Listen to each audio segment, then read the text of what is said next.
Hello hi welcome all the competitive warriors. This is your Kiran Kodumuru. Yes ఎట్టగేలకైతే in service టీచర్స్కి special TET notification అయితే release కావడం జరిగింది. ఈ government of Telangana department of school education నుండి ఈ టెట్ నోటిఫికేషన్ అయితే రిలీజ్ అయింది. సో మరి ఇన్ సర్వీస్ టీచర్స్కి రిలీజ్ చేసినటువంటి టెట్, అదేవిధంగా రెగ్యులర్గా ఎవరైతే బీఎడ్ డిఎడ్ పాస్ అయిన వాళ్ళు, సో వాళ్ళ కోసం రిలీజ్ చేసేటువంటి టెట్, ఇవి రిలీజ్ చేస్తే అవి రిలీజ్ చేస్తారు, అవి రిలీజ్ చేస్తే ఇవి రిలీజ్ చేస్తారంటే దేనికి అదే సపరేట్ అండి. ఇయర్లీ ఇది 2 సార్లు నోటిఫికేషన్ ఉంటుంది, అది 2 సార్లు నోటిఫికేషన్ ఉంటుంది. సో మరి అదైతే ఖచ్చితంగా ఉంటుంది. మరి ఇదైతే నోటిఫికేషన్లో బులెటిన్, ఇన్ఫర్మేషన్ బులెటిన్లో మాత్రం ఇయర్లీ ట్వైస్ అని ఇచ్చాడు. మరి ఎన్ని ఇయర్స్ ఇది కంటిన్యూ అవుతుందో తెలియదు, చెప్పలేం. బట్ రెగ్యులర్ టెట్ మాత్రం ఖచ్చితంగా డైలీ అంటే ఇయర్లీ ట్వైస్ అయితే కంపల్సరీ ఉంటుంది. మరి ఇన్ సర్వీస్ టీచర్స్కి నిర్వహించేటటువంటి టెట్కి రెగ్యులర్ టెట్కి ఏమైనా తేడా ఉంటుందంటే, సో ఎగ్జామినేషన్ స్కీమ్ కావచ్చు, సిలబస్ కావచ్చు, ప్యాటర్న్ కావచ్చు, టైం కావచ్చు, నెంబర్ ఆఫ్ క్వశ్చన్స్ కావచ్చు, ఎవ్రీథింగ్ కూడా యాజ్ ఇట్ ఈజ్గా రెగ్యులర్ టెట్లో ఏ విధంగా ఉందో అదే విధంగా ఉన్నాయి. కానీ మేబీ స్టాండర్డ్ ఆఫ్ క్వశ్చన్ అనేది కొంచెం తగ్గుతుండొచ్చు అనుకుంటున్నాను నేనైతే. మరి సో నా పర్సనల్ ఒపీనియన్ అండి. సో టీచర్స్కి నిర్వహించేటువంటి TET, special TET maybe questions యొక్క స్టాండర్డ్ తగ్గుతుండొచ్చు అనుకుంటున్నాను. కాబట్టి మేబీ ఈజీగా పాస్ అయ్యేందుకు అయితే ఛాన్స్. రైట్, ఈ నోటిఫికేషన్ గురించి డీటెయిల్స్ అనేది చాలా క్విక్గా, చాలా ఫాస్ట్గా మీకు మొత్తం ఇవ్వడానికి అయితే ట్రై చేస్తాను. సో ఫస్ట్ టైం మన ఛానల్ చూసినట్టు తప్పకుండా సబ్స్క్రైబ్ చేయడానికి అయితే ప్రయత్నించండి. అండ్ ఈ వీడియో యూస్ఫుల్గా అనిపిస్తే తప్పకుండా మీ ఫ్రెండ్స్కి షేర్ చేయడానికి ప్రయత్నించండి. ఇన్ సర్వీస్ టీచర్స్కి చూడండి, ఇక్కడ హెడ్డింగ్లో ఉంది క్లియర్గా ఏంటంటే ఈ టీజీ టెట్ ఇన్ సర్వీస్ టీచర్స్కి మాత్రమే గుర్తుపెట్టుకోండి. మరి ఇది రెగ్యులర్ క్యాండిడేట్స్ ఎవరైతే డిఎస్సికి అపియర్ కావాలంటే ఇది రాసి అపియర్ కావచ్చా అంటే అది చెల్లదు, గుర్తుపెట్టుకోండి.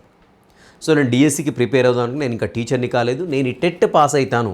ఈ టెట్ పాస్ అయ్యి అంటే టీచర్స్కి, ఇన్ సర్వీస్లో ఉండేటువంటి టీచర్స్కి టెట్ ఏదైతే కండక్ట్ చేస్తున్నానో దాంట్లో అపియర్ అయ్యి నేను క్వాలిఫైయింగ్ మార్క్స్ పొంది డిఎస్సికి నేను రాసుకోవచ్చు అంటే ఇది రాసుకున్న వాళ్ళు డిఎస్సికి ఎలిజిబిలిటీ ఉండదు. డిఎస్సి ఎవరైతే రాద్దాం అనుకుంటున్నారో, ఎవరైతే టీచర్ అవుదాం అనుకుంటున్నారో వాళ్ళు ఖచ్చితంగా రెగ్యులర్ టెట్ పాస్ కావలసిందే. ఇది ఒకటి బాగా గుర్తుపెట్టుకోండి. అండ్ రైట్, ఇక్కడ చూద్దామండి ఇన్ సర్వీస్ టీచర్స్ కోసము. మరి ఇన్ సర్వీస్ టీచర్స్ అంటే ఎవరెవరు వస్తారని చూసినట్టయితే గవర్నమెంట్ బాడీ కావచ్చు, లోకల్ బాడీ కావచ్చు, అదేవిధంగా గురుకులాలు కావచ్చు, అండ్ సోషల్ వెల్ఫేర్. సో ఇక్కడ అందరు ఎవరైతే ఉన్నారో మనకి ఈవెన్ మోడల్ స్కూల్ టీచర్స్ కావచ్చు, and other government department teachers working in other government departments. గుర్తుపెట్టుకోండి, టీచర్స్ అంటే కేవలం ఎడ్యుకేషన్ ఫీల్డే కాదు, కొంతమంది టీచర్స్ వేరే డిపార్ట్మెంట్కి డిప్యూట్ అయిన వాళ్ళు కూడా రాసుకోవచ్చు అన్నట్టుగా ఇక్కడ ఇచ్చాడు. సో ఇక్కడ కంప్లీట్గా ఇది వచ్చేసి ఆన్లైన్ టెస్ట్ అని కనబడుతూ ఉంది మనకి. అండ్ మోర్ ఎవర్ ఏంటంటే మరి ఇక్కడ అప్లికేషన్లు ఎప్పటి నుండి తీసుకుంటున్నారు ఒకసారి చూడండి. అప్లికేషన్ కాదు, ఇది వచ్చేసి ఎగ్జామినేషన్ డేట్స్ అండి. September 7th నుండి 11th వరకు, September 7th నుండి 11th, ఇది వచ్చేసి ఎగ్జామినేషన్ డేట్ అండి, గుర్తుపెట్టుకోండి, ఇది ఇంపార్టెంట్ ఇక్కడ మనకి. అండ్ మరి ఇక్కడ చూసినట్టయితే మరి ఫీ ఎంత డిక్లేర్ చేశారు ఇక్కడ చూసినట్లయితే జనరల్ బీసీ వాళ్ళకైతే ఒక పేపర్ అయితేనేమో 750 పే చేయాలి, 2 పేపర్లు అయితే మాత్రం 1000 పే చేయాల్సి ఉంటుంది జనరల్ బీసీ వాళ్ళకి. అండ్ అలా కాకుండా ఇక్కడ మనకి ఎస్సీ ఎస్టీ పీడబ్ల్యూడీ అయితే మాత్రం ఒక పేపర్ అయితే 700, 2 పేపర్లు అయితే మాత్రం 950 రూపాయలు పే చేయవలసి ఉంటుంది. రైట్, మీరు ఇక్కడ ఫీ సైట్లోకి, ఈ వెబ్సైట్లో మనకి ఏదైతే టెట్ కోసం డిజైన్ చేసిన వెబ్సైట్ ఏదైతే ఉందో అక్కడ మనకి ఫీ పేమెంట్ ఆప్షన్ అనేది వస్తుంది. అక్కడ ఫీ పేమెంట్ చేయగానే మీకు ఒకటి జర్నల్ నెంబర్ అనేది జనరేట్ అవుతుంది. మీరు మరి ఆన్లైన్లో ఫీ పే చేయడం కావచ్చు, ఆన్లైన్లో అప్లికేషన్లు కావచ్చు. డేట్ ఎప్పటి నుండి అని చూసినట్లయితే 22/7 అంటే రేపటి నుండి అండి. సో 22/7/2026 నుంచి 29/7/2026 కేవలం మనకి వారం రోజులు మాత్రం ఇచ్చాడు. రెగ్యులర్ టెట్ అయితే మాత్రం దాదాపుగా 15 days to 1 month ఇచ్చేందుకైతే ఆస్కారం ఉంది. ఇన్ సర్వీస్ టీచర్కి మాత్రం ఇక్కడ మనకి ఆన్లైన్లో అప్లికేషన్ తక్కువ డేస్ ఇచ్చాడు. ఇది ఒకటి బాగా దృష్టిలో పెట్టుకోండి. సో నెమ్మదిగా అప్లై చేసుకుందామంటే మిస్ అయిపోతారు. కాబట్టి ఒకసారి చూసుకోండి, 22/7, సో July 22 నుండి 29 వరకు అయితే డేట్ ఉన్నది. అండ్ ఫీ పేమెంట్ చేయగానే మనకు జనరల్ నెంబర్ జనరేట్ అవుతుంది, ఆల్రెడీ అందరికీ తెలిసి ఉంటుంది. సో మరి జనరల్ నెంబర్ జనరేట్ చేసినంత మాత్రం మన అప్లికేషన్ అనేది సక్సెస్ అయినట్టు కాదు. ఆ జనరల్ నెంబర్ని బేస్ చేసుకొని దాన్ని ఎంటర్ చేస్తూ మనం ఆన్లైన్లో అప్లికేషన్ ఫిల్ చేయాల్సి ఉంటుంది అనమాట. సో అది కూడా చాలా క్లియర్గా ఇవ్వడం జరిగింది. సో ఇది ఒక డేట్ అయితే బాగా గుర్తుపెట్టుకోండి, కేవలం 7 days టైం మాత్రమే ఇవ్వడం జరిగింది. ఓకేనా? మరి మనం ఆన్లైన్లో అప్లై చేస్తున్నాం, మన దగ్గర ఏది రెడీగా ఉండాలి, మన యొక్క ఫోటోగ్రాఫ్ ఉండాలి, అది సిగ్నేచర్ ఉండాలి. అండ్ ఫోటోగ్రాఫ్ వచ్చేసి మనకి 500 KB లోపు ఉండాలి. అండ్ సిగ్నేచర్ వచ్చేసి మనకి 100 KB లోపు ఉండాల్సింది కంపల్సరీ చూడండి. అండ్ ఇంకా అంతా నింపేసిన తర్వాత మనకి ఈ యొక్క ఫోటో కావచ్చు, సిగ్నేచర్ కావచ్చు, అది అప్లోడ్ చేసిన తర్వాత మనకు అప్లోడ్ అనే బటన్ ఉంటుంది. కొట్టగానే మన ఫోటో అదేవిధంగా సిగ్నేచర్ కూడా డిస్ప్లే అవుతుంది. అలా డిస్ప్లే అయితేనే మనకు అది అప్లోడ్ అయినట్టు, లేదంటే కానట్టండి. సో అదొకటి బాగా గుర్తుపెట్టుకోండి. సో డైరెక్ట్గా అక్కడ అప్లోడ్ చేసేసి మనకు అక్కడ ఫోటో సిగ్నేచర్ డిస్ప్లే కాకుంటే అయిందిలే అనుకోకండి, ఖచ్చితంగా డిస్ప్లే అవుతుంటుంది. And the government vide memo number ఒకటి ఇచ్చారండి. సో దీని గురించి మనకి ఏంటంటే డైరెక్ట్ స్కూల్ ఎడ్యుకేషన్ నుండి ఇన్ సర్వీస్ టీచర్స్కి వచ్చేసి స్పెషల్ టెట్ అనేది కండక్ట్ చేయబడింది. And right, schedule of the examination చూద్దాం ఇక్కడ. సో సెప్టెంబర్ 7th నుండి సెప్టెంబర్ 11th వరకు ఇది ఎగ్జామ్ ఉంటుంది. అండ్ మార్నింగ్ సెషన్ ఉంటుంది, అదే నూన్ సెషన్లో కూడా ఉంటుంది. సో ప్రతి ఒక్క ఎగ్జామ్ కూడా 2 hours 30 minutes ఉంటుంది. 150 క్వశ్చన్స్ ఉంటాయి, 150 మార్క్స్ ఉంటాయి. 9 to 11:30 2 hours 30 minutes అండి, ఓకేనా. And all in service teacher working in, so ఇంతకుముందు ఆల్రెడీ ఫస్ట్ వచ్చిన పాయింట్ అండి, ఎవరెవరు రాసుకోవచ్చు ఇక్కడ ఇచ్చాడు. అండ్ ఇక్కడ ఒక్కటి చూడండి, మనకి చాలా క్లియర్గా మెన్షన్ చేశాడు ఇన్ఫర్మేషన్ బులెటిన్లో ఏంటంటే pass in the TG TET in service teachers 2020 shall be considered as the qualified only for fulfillment of the mandatory conditions of the passing in TET by all the teachers either continue. So మనకి టీచర్లని సర్వీస్లో continue కావాలని లేదంటే promotion రావాలన్నా కూడా ఒక TET అనేది pass కావాలి, కాబట్టి వారి గురించి స్పెషల్గా టెట్ కండక్ట్ చేస్తున్నాం తప్ప ఇది డిఎస్సి కానీ ఫర్దర్ ఇంకా ఏదైనా ఎగ్జామ్కి అపియర్ కావడానికి ఇది ఎలిజిబిలిటీ టెస్ట్ కాదు అన్నట్టుగా చాలా క్లియర్గా ఇవ్వడం జరిగింది, ఓకేనా. TG TET in service 2026 cannot be used for appearing any direct recruitment in future. So ఇది చాలా క్లియర్గా మెన్షన్ చేశాడు.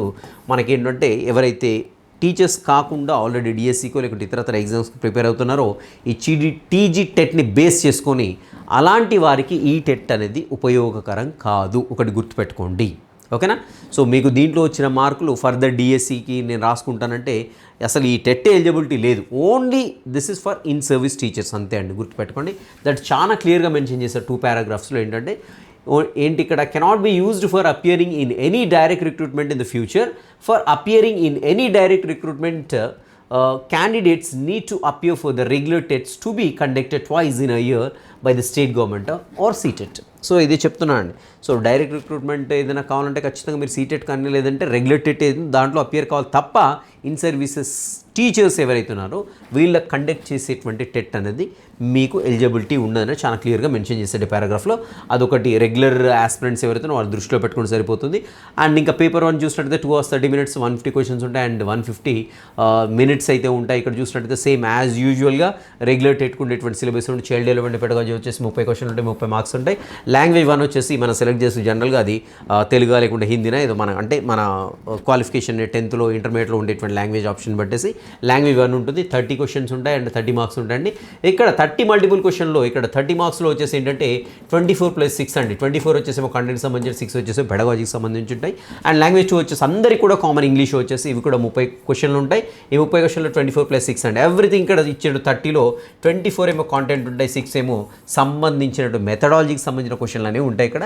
అండ్ మ్యాథమెటిక్స్లో సేమ్ అండ్ ఎన్విరాన్మెంటల్ స్టడీస్లో వచ్చేసి 30 క్వశ్చన్స్ ఉంటాయి అండ్ 30 మార్క్స్ ఉంటాయి. ఆల్ టుగెదర్ 150 క్వశ్చన్స్ ఉంటాయి అండ్ 150 మార్క్స్ ఉంటాయి. అన్నీ కూడా మల్టిపుల్ చాయిస్, ఎలాంటి నెగిటివ్ మార్క్స్ అనేవి ఉండదు, ఓకేనా.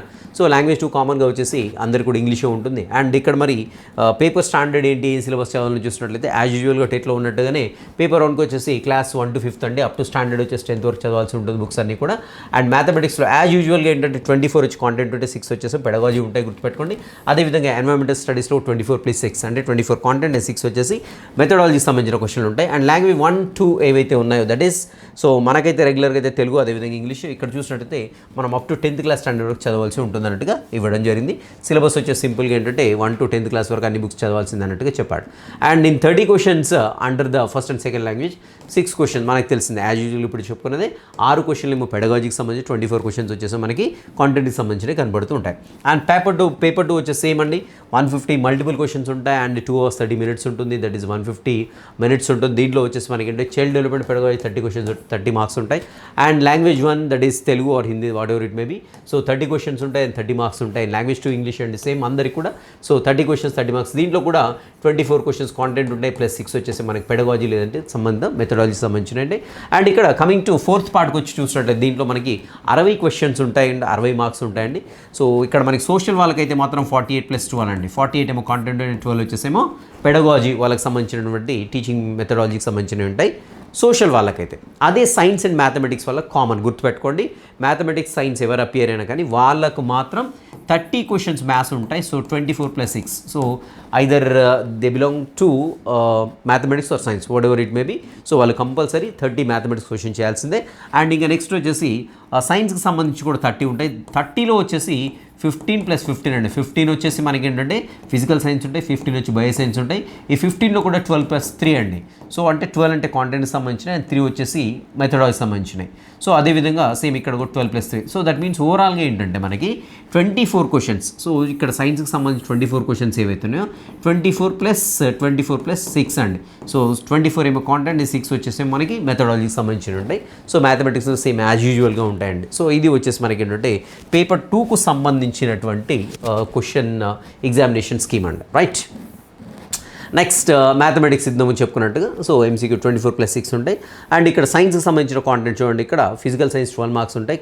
అదేవిధంగా బయాలజికల్ సైన్స్ సంబంధించిన కాంటెంట్ 12 మార్క్స్ ఉంటాయి. పెడగాకి సంబంధించి 6, ఓవరాల్గా మొత్తం ఇవి 30 మార్క్స్ అనేవి ఉంటాయి సైన్స్కి సంబంధించి. ఓకేనా. సో ఇక్కడ అండ్ సోషల్ వాళ్ళకు 60, 48 + 12 అండి. 48 కాంటెంట్, 12 వచ్చేసి పెడగాజీ ఉంటాయి.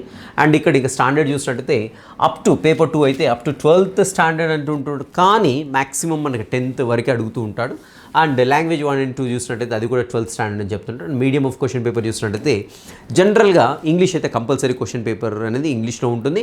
At the same time language 1 ఏదైతే సెలెక్ట్ చేసుకుంటామో సో సేమ్ క్వశ్చన్ అనేది అక్కడ రిపీట్ అవుతుంది. సో లాంగ్వేజ్ 1 అదేవిధంగా ఇంగ్లీష్ మీడియంలో ప్రింట్ అవుతుంది, అంటే బైలింగ్వల్ పేపర్ ఉంటుంది. లాంగ్వేజ్ 1 తెలుగు అనుకోండి, సో ఇంగ్లీష్లో ఉంటుంది, క్వశ్చన్ తెలుగులో ఉంటుంది. లాంగ్వేజ్ 1 హిందీ అనుకోండి, తెలుగులో ఉంటుంది, హిందీలో ఉంటుంది. లాంగ్వేజ్ 1 ఉర్దూ అనుకోండి, సో ఇంగ్లీష్లో ఉంటుంది ప్లస్ ఉర్దూలో కూడా ఉంటుంది. ఓకేనా. సో అలా మనకి బైలింగ్వల్లో కనపడుతూ ఉంటుంది. అండ్ పాస్ మార్క్స్ మనకు తెలిసిన జనరల్ ఈడబ్ల్యూఎస్ వచ్చేసి 60%, అండ్ బీసీ వచ్చేసి 50%, and SC ST different label వచ్చేసి 40%. దట్ మీన్స్ ఏంటంటే ఇక్కడ 60 అండ్ ఇక్కడ 75, ఇక్కడ 90 మార్క్స్. ఇది ఒక పర్సెంటేజ్, ఇది వచ్చేసి మనకి ఏంటంటే సింపుల్గా మార్క్స్ అండి. ఓకేనా. అండ్ నెక్స్ట్ ఇవి వచ్చేసి అందరికి తెలిసింది క్వాలిఫికేషన్ మార్క్స్ అనేది. And coming to examination centres and as యూజువల్గా అన్ని డిస్ట్రిక్ట్లో మనకి ఎక్కడైతే CBTకి ఫెసిలిటీస్ ఉన్నాయి అక్కడ డిస్ట్రిక్ట్స్ అనేవి మనకు అప్లికేషన్ నింపేటప్పుడు అక్కడ డిస్ట్రిక్ట్స్ ఆర్డర్ ఆఫ్ ప్రియారిటీ ఇవ్వాల్సి ఉంటుంది మనకి. ఆర్డర్ ఆఫ్ ప్రయారిటీలో మనకి ఏంటంటే ఏ డిస్ట్రిక్ట్ అలాట్ చేస్తారు ర్యాండమైజ్ అయితే ఉంటుంది. ఫస్ట్ డే అప్లై చేసుకోవడం మన నేటివ్ డిస్ట్రిక్ట్లో, అండ్ లాస్ట్ డే అప్లై చేసుకుని తీసుకుని ఎక్కడో పడేస్తాడు, అలా ఏం లేదండి. సో అక్కడ ఏ క్రైటీరియా ఫాలో అవుతున్నారో తెలియదు, ఎలా చేస్తున్నారో తెలియదు. ఎందుకంటే నేను ఒక సందర్భంలో ఫస్ట్ డేని అప్లై చేశాను, ఆయన కానీ తీసుకువెళ్ళి ఎక్కడో వేశాడు. అండ్ ఒకసారి ఏమో లాస్ట్ డేను అప్లై చేయడం జరిగింది, సో అప్పుడు కూడా తీసుకెళ్ళి ఎక్కడో పడేశాడు, మా మేడంకి సంబంధించింది. రైట్. సో కాబట్టి మన ఇక్కడ పర్టికులర్గా ఫస్ట్ డే అప్లై చేయాలి, లాస్ట్ డే అప్లై చేయాలేం లేదు. అదృష్టం బాగుండి మన నేటివ్ సెంటర్లో నేటివ్ డిస్ట్రిక్ట్లో వస్తుంది, అదర్వైజ్ లేకుంటే సమ్వేర్ విల్ బి అలాటెడ్. ఓకేనా. సో హాల్ టికెట్స్ వచ్చేసి మనకి ఆగస్ట్ 31st నుండి డౌన్లోడ్ చేసుకోవచ్చండి. ఆగస్ట్ 31st నుండి మనకు అవైలబిలిటీ అనేది ఉంటుంది, హాల్ టికెట్స్ అనేవి డౌన్లోడ్ చేసేసుకోవచ్చు. అండ్ ఇంకా చూసినట్లయితే ఎగ్జామినేషన్ ఫీజు ఆల్రెడీ డిస్కస్ చేసాం కదా. సో జనరల్ బీసీ వాళ్ళకైతే ఒక పేపర్ అయితే 750 అండ్ 2 పేపర్స్ అయితే 1000, అండ్ SC ST PWD అయితే మాత్రం 2 పేపర్స్ అయితే మాత్రం 950, 1 పేపర్ అయితే మాత్రం 700 పే చేయాల్సి ఉంటుంది. నెక్స్ట్ వచ్చేసి ఇదంతా కూడా ఇంకా ఎలా అప్లై చేయాలి ఈ సంగతి మనకు అందరికీ తెలిసిందే. And after successful submission of the application from the online the candidate shall preserve the details of the payment ID, general ID. So ఇవి కంపల్సరీ ప్రిజర్వ్ చేసుకోండి. కంపల్సరీ అంటే ప్రిజర్వ్ చేసుకున్నట్లయితే if at all in case ఏమైనా రేపన్నా technical issue ఏమైనా hall ticket download కాకుండా కానీ మనకు hard evidences ఇవే అండి. కాబట్టి హార్డ్ కాపీ డెఫినెట్గా దగ్గర పెట్టుకోండి. మనం అవసరం అనుకుంటే అక్కడికి వెళ్ళేసి హాల్ టికెట్ తీసేసుకోవడానికి కూడా ఛాన్స్ ఉంటుంది. కాబట్టి you just preserved very safely. And ఇక్కడ హెల్ప్ డెస్క్ నెంబర్స్ వచ్చేసి డొమైన్ రిలేటెడ్ అంటే వెబ్సైట్కి సంబంధించి, అండ్ టెక్నికల్ ఇష్యూస్ ఏమైనా వస్తున్నట్టు అప్లై చేసేటప్పుడు దీనికి కాల్ చేయండి. అండ్ అదేవిధంగా ఇంకేమైనా అదర్ క్లారిఫికేషన్ అంటే క్వాలిఫికేషన్ సంబంధించి లేకుంటే అప్లై చేసేటప్పుడు ఏమైనా ప్రాబ్లం ఉంటే ఈ నెంబర్స్ కాల్ చేయండి. ఇక్కడ హెల్ప్ లైన్ నెంబర్స్ అయితే ఉన్నాయి. అండ్ ఆల్రెడీ హాల్ టికెట్స్ చెప్పాం కదా, ఆగస్ట్ 31st నుండి అనేవి మనకు డౌన్లోడ్ కావడం జరుగుతుంది. And rest of the thing వచ్చేసి చూడండి, during the examination of 150 minutes timer is provide. ఇక్కడ చూడండి చాలామంది టీచర్స్ రిపోర్ట్ చేయడం జరిగింది గతంలో కూడా, అండ్ ఆస్పిరెంట్స్ కూడా చెప్పారు. సో మనకి వాచ్ ఎలో చేయట్లేదు, అండ్ ఈవెన్ మనకి టైం ఎంత తెలియట్లేదు సార్, చివరికి వచ్చేసరికి మేము చాలా క్వశ్చన్లు వదిలిపెట్టడం జరిగింది అంటున్నారు. కాదండి, ఇక్కడ ఒకటి గమనించండి, timer is provided on the top right corner of the screen. So మీకు ఇక్కడ స్క్రీన్ ఏదైతే ఉంటుందో ఈ స్క్రీన్లో ఈ ఏరియాలో మీకు టైమర్ అనేది డిస్ప్లే అవుతుంది. మీకు ఇంకా ఎంత టైం మిగిలింది అనేది వస్తుంది, గుర్తుపెట్టుకోండి. So the present time is not going to be displayed over there, but so how much time is left to be completed. So గుర్తుపెట్టుకోండి, ఇంకా మీకు ఎగ్జామ్ కంప్లీట్ కావడం కోసం ఇంకా ఎంత టైం మిగిలింది అనేది అక్కడ టైమర్ డిస్ప్లే అవుతుంది అనమాట. కౌంట్ అవుట్ టైమర్ అంటారు దాన్ని, మనకు తెలిసిందే కదా. అదొకటి బాగా దృష్టిలో పెట్టుకోండి.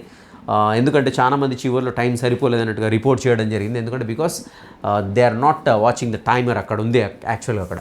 So timer is provide on the top right corner of the screen, అదొకటి బాగా గుర్తుపెట్టుకోండి. So remaining time for the examination is shown on the top right corner of the screen.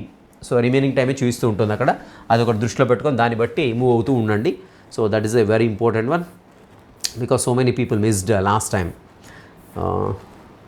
So that's it అండి. ఇంకా maximum ఇంకేమీ లేదు నాకు తెలిసి అయితే. రైట్, ఇది అంటే మొత్తం కూడా ఓవరాల్ థీమ్ అండి ఇది మనకి. అంటే డేట్స్ ఏవైతే ఉన్నాయో కంప్లీట్ ఇన్ సర్వీస్ టీచర్కి కండక్ట్ చేసే టెట్ యొక్క కంప్లీట్ షెడ్యూల్ ఇది. సో నోటిఫికేషన్ వచ్చేసి ఈరోజే వచ్చింది. అండ్ పేమెంట్ ఆఫ్ వచ్చేసి మనకి 22nd నుండి కేవలం 29th వరకే ఉంది. అండ్ అప్లికేషన్ కూడా సేమ్ అదే అండి. అండ్ హాల్ టికెట్స్ వచ్చేసి మనకి August 31st నుండి. అండ్ డేట్ ఆఫ్ ఎగ్జామినేషన్ వచ్చేసి September 7th నుండి September 11th వరకు ఉంటుంది. అండ్ మార్నింగ్ అండ్ ఈవినింగ్ సెషన్లో జరుగుతుంది, నూన్ సెషన్లో జరుగుతూ ఉంటుంది. అండ్ డిక్లరేషన్ ఆఫ్ రిజల్ట్స్ వచ్చి 28th అండి. సో ఆఫ్టర్ 17 days ఇక్కడ 17 days తర్వాత మనకి రిజల్ట్ అనేది వస్తుంది. రైట్, ఇది వచ్చేసి కంప్లీట్ ఎంటైర్ నోటిఫికేషన్ బులెటిన్లో ఉండేటువంటి ఇన్ఫర్మేషన్. పెద్దగా చేంజెస్ అంటూ ఏం లేవండి. ఒక్కటి దృష్టిలో పెట్టుకోవచ్చు, టైమర్ ఒకటి దృష్టిలో పెట్టుకోండి నాకు తెలిసి, అంటే ఫోకస్ చేయని వాళ్ళు. అండ్ రెండవ అంశం వచ్చేసి ఏంటంటే ఈ టెట్ అనేది జనరల్ ఆస్పిరెంట్కి పనికిరాదు, కేవలం ఇన్ సర్వీస్ టీచర్స్కి మాత్రమే పనికొస్తుందనే విషయాన్ని జనరల్ ఆస్పిరెంట్స్ కూడా దృష్టిలో పెట్టుకోండి. అంతే తప్ప మీరేదో తొందరపడేసి ఫీజు కట్టి అనవసరంగా మనీ వేస్ట్ చేసుకోకండి. సో ఇది కేవలం ఇన్ సర్వీస్ టీచర్స్కి మాత్రమే అనేటువంటి విషయాన్ని దృష్టిలో పెట్టుకోండి. అండ్ ఇన్ సర్వీస్ టీచర్స్ కూడా నాకు తెలిసినంతవరకు అయితే ఈసారి పేపర్ స్టాండర్డ్ అనేది తక్కువగా ఉంటుందని నా అంచనా అండి. సో కాబట్టి అండి ఆల్మోస్ట్ అందరు పాస్ కావడానికి అయితే ఆస్కారం ఉంటుంది. I wish you all the best. Meet in the next session. Till next session, have a great day.